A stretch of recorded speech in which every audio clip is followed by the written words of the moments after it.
مولاي صل وسلم دائما ابدا على حبيبك خير الخلق كلهم. بسم اللہ الرحمن الرحیم. ناظرین، آج کی اس ویڈیو میں ذکر کروں گا جہنم میں اکثریت کس کی ہوگی. دوستو، اللہ کے رسول صلی اللہ علیہ وسلم نے عورتوں کو واعظ کرتے ہوئے فرمایا، جہنم کے اندر سب سے زیادہ عورتیں جائیں گی. اب عورتوں میں کھلبلی مچی کہ جہنم کے اندر ہماری ہی اکثریت کیوں ہوگی. کسی میں ہمت نہ ہوئی کہ اللہ کے رسول صلی اللہ علیہ وسلم سے معلوم کرے، لیکن حضرت اسماء بنت ابو بکر کھڑی ہوئیں، معلوم کیا کہ اللہ کے رسول ہماری جہنم میں اکثریت کیوں ہوگی.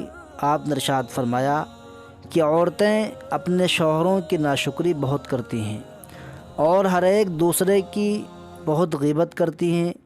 جان لیں کہ غیبت یہ ہے کسی کی ایسی بات دوسروں سے بیان کی جائے کہ اگر وہ جان لے تو اس کو ناگواری ہو.